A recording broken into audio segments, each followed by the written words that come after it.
Hey, what's going on? What's going on? It's your boy, Pastor Ron, and welcome to Faith Talk with Pastor Ron. It's been a little hiatus, man. It's been a while. I remember my last podcast I actually recorded. Um, I've been battling a little bit of hoarseness. I had a little hoarseness. I don't know. I think it's related to my allergies. It's been a very bad allergy season for me so far. The pollen in the air. So this year I actually experienced a level of hoarseness. And for the first time in about 2 weeks, I could speak without croaking. Sounding like a frog or sounding like Doc Rivers. So this is why I had the ability to speak and ability to be with you guys today. Thank you for your patience. Thank you for checking back in. Please don't forget to follow this podcast. Don't forget to share this podcast. So let's go right into it. Yesterday at church, I shared something with my congregation, and I wanted to share it with you guys and go a little bit more in depth with you guys. So we talked about being emotionally available. We talked about many of us having the reason why we are missing out on God because emotionally we are unavailable. We have to understand that there are two sides to every man, to every human. There's the physical, the one that you see, and there's the invisible, the spiritual man, the emotional man. It's kind of intertwined into one. And a lot of us, what we are battling is finding the ability to intertwine our physical, what people see, with what we really are on the inside. And unfortunately, what we are doing is we're spending more time investing in who we are on the outside as opposed to figuring out who we are on the inside. And I think it's more important for us to take care of the inner man than for us to focus on the outer man. Because when you leave this earth at the end of the day, what's going to leave with you is your inner man, not your outer man. So all the houses and cars and money and sneakers and heels and purses that you buy, these things won't leave the earth with you. All these degrees and all these awards, they will not leave this earth with you. Not saying these things are not important. Pastor Ron is definitely a proponent, and I support people pursuing and achieving and taking care of yourself and looking, I think these things are important, but the emphasis needs to be on the inner man. The emphasis needs to be on who you are on the inside. And many of us need to do a better job of fixing who we are on the inside. So when I say that people are emotionally unavailable, right? I've used this term in the past to talk about how we are preoccupied, how we are going through our own situations as we're trying to figure out and fix this inner man. We're battling and going through a lot. I said a couple of weeks ago, I said, don't take my absence personal. And sometimes I'm unavailable emotionally because I'm sad, I'm broken, I'm grieving, I'm going through my own stuff. I'm trying to build myself up, which all leads me to not being available emotionally. Like, we have a culture of people taking everything personal. Oh, Pastor Ron, when I was going through my season in the hospital, why didn't you come and see me? It's possible. Yes, I would love to come see. I would love to be there. But it's also possible that the reason why I haven't come to see you is because I'm going through my own stuff. And that I don't want to infect you. I don't want to, pile onto you. I don't want to be to give you toxic information because I'm going through my own stuff. So therefore, my absence is actually to your benefit and not to your detriment. My absence is like, you know what? I'm not in a good space. So as opposed to me being there and infecting her, or as opposed to me being there and and allowing myself to just share my poison with her. Like as I'm going through my season of poison, I'm toxic, when I'm hurt and I'm unavailable and I'm broken. That as opposed to sharing that and possibly infecting you, making your situation worse. What I've decided to do is I've decided to make sure I just take myself away. But as opposed to seeing things that way, we choose to see things personally, like, oh, you don't like me. You're a fake Christian. You're a fake friend. No, I'm just going through something. I'm going through something. And me pulling back is as a way of protecting you. Because, like it's like let's take emotional set out the way. It's like if I have the flu, right? I'm not gonna come to your house. If I have COVID, I'm not coming to your house. Why? Because of my ailment, because of that virus, because of that sickness. It's a very good possibility that I will harm you. So as opposed to harming you, I just stay back on my own and wait till I get better to spend time with you.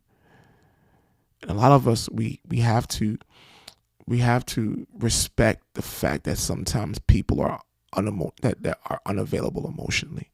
We have to understand that and not take everything personal. People are throwing down 15 years of friendships because a person was not there for one hospital visit. People was not one there, missed one phone call, was not there for one situation. But throughout the other entire 15 years, I've always been there with you. I've been there for you. But it's one time that I'm not there. It's one time I'm practicing self-care. And all of a sudden, I'm a bad friend. So we have to be careful and not take everything personal. We have to be careful and not allow ourselves to say, because you're not there, you're a bad person. I may be going, I could be going to work.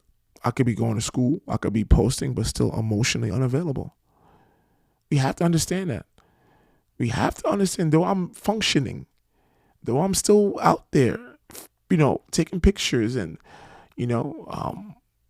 working, but emotionally, I'm unavailable. So don't take everyone's absence personal. It's actually sometimes to your benefit. And sometimes God even allows them to be unavailable so you can get to Him. If we're always finding solace and helping your friends, then why do I need God? If I'm always finding what I need from my friends, then why do I always? There's no need for me to go to God, because God has the ability and power to give me everything that I need. My friends have the ability and power. I should say my friends have the ability and power to give me everything that I need. I don't need God. So God's rejection is actually to your protection, because it turns you back and allows you to go back to Him. So I think it's imperative. It's crucial that we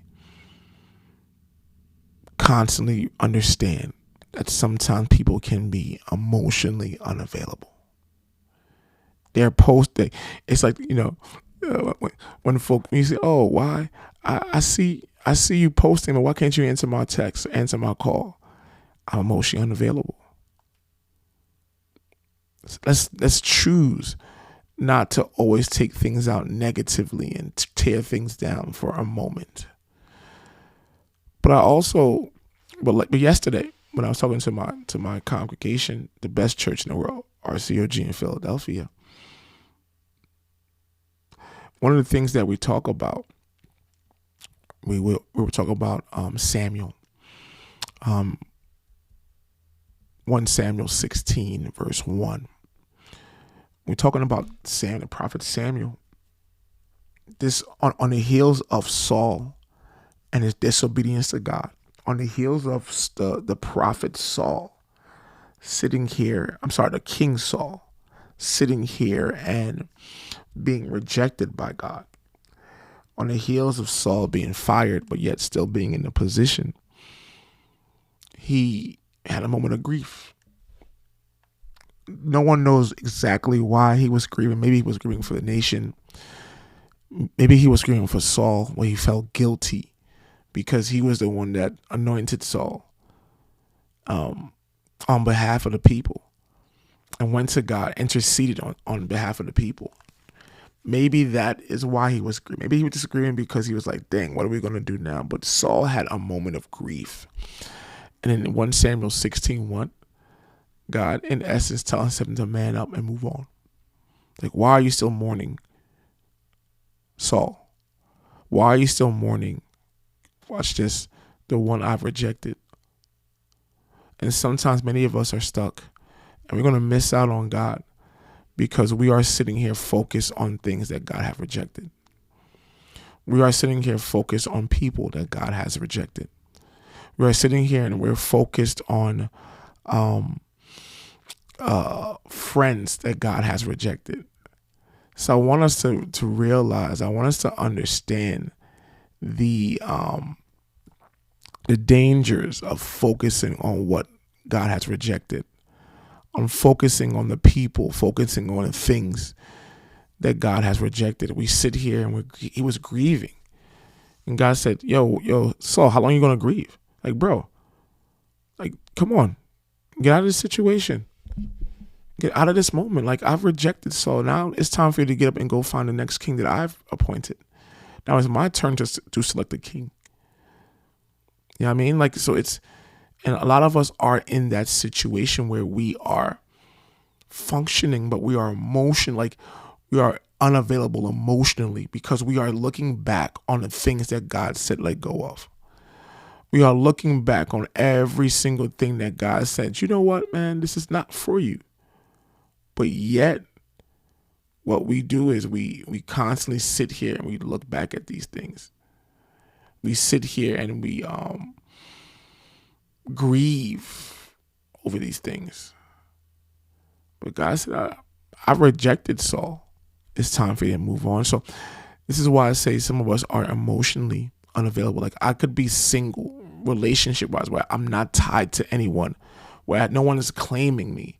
But deep down inside, when I look at myself, I'm emotionally unavailable. When God looks at me, your status may say single, but at the end of the day, you have a tie. Emotionally, you are tied to someone. Emotionally, you are intertwined, and you are committed to someone that is actually your ex. That every single time you see the person, he or she messes up your day, that you could be scrolling on social media and this person's face pops up and you get all upset, right? So you've gotten to a place where you may say, I'm not dating anyone.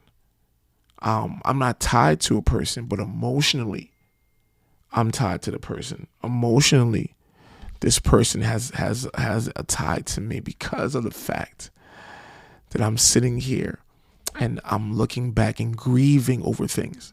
You see, Samuel was going to miss out on David because he was grieving out Saul. God was already here on the next. God was already here on the new. God was on already here to be able to give him what he needs. But God is giving his selection, his person, the king after his own heart. But Samuel was getting ready to miss that because he was so upset and so focused on Saul. So God said, so he was actually unavailable because emotionally Saul was still a person that he wanted to be king. So what are you grieving over? What are you putting your life on pause over? And God is telling you to move on. What is the thing that God has taken out of your life? God has delivered you from. The person, come on, the person that God has delivered you from. Who is that person? Is it your ex-boyfriend, your ex-girlfriend, your baby father, your ex-husband, your baby moms, your just a regular, just an ex? just your old church, your old job, all of these things that you sit here and you're grieving, like, oh my God, why did this happen? Oh my God, I prayed for this. Oh my God, why couldn't this work out? Oh my God, this is not fair. And we're sitting here grieving over things, over people that God has rejected. And God said, I have something new for you. I have something better for you. But you're so focused on the past that you're going to miss out. So some of you who are praying for relationships and praying for a move, praying for a new ministry, praying for growth in a particular area, God said, I cannot give you this because you're unavailable. I cannot give you this level of growth, this level of experience, this new person, because you have sat here. You have gotten to a place where you have failed to move on because you're unavailable. Because if you go further in the text, what the text says, and that was the crux of my sermon yesterday, God does not view us by appearance. God views us by our hearts. So when God looks at your heart, not your status, He looks at your heart, you're saying, oh, she's still in a relationship, so I cannot bring her someone new. If you're still stalking your ex's page, you are emotionally unavailable. If you have created a fake account to go through your ex's page, you are emotionally unavailable. If you have sat here and you have your friends log in on your phone. If you have your friends log in on your phone just to go through your ex's page, you are emotionally unavailable. If every time you see your ex on social media, he or she messes up your day, you are emotionally unavailable. If you constantly stalk your ex's page, you are emotionally unavailable. If you have your friend's login information saved to your phone, so you could go on her side or his side to look at what your ex is doing, you are emotionally unavailable. These are the things I want you to understand. These are the things I want you to realize. It's not enough to simply say, I'm single, but are you really single? Because when God looks at your heart, God looks at you, He says, oh, she's unavailable. He's definitely unavailable. I can't send new. I can't send next. I can't introduce this person to a new ministry or a new job or a new location because they're still tied to their old location. So I want us to understand the value of being emotionally available. And a lot of us are, unfortunately, unavailable emotionally. So look at yourself, man. Look at who you are. Look at what you're doing in your life. Are you available? Are you ready? Are you there? Are you at a place where God can release what He has for you? Are you getting ready to miss out on your blessing because of the fact that you are so focused on the past? God said, I have rejected her. I have rejected him. I have rejected this job. I have rejected this location, this ministry, this place where you're living. God said, I have rejected this place. It is time for you to be at a place to move on. Because God will not bless you in that state.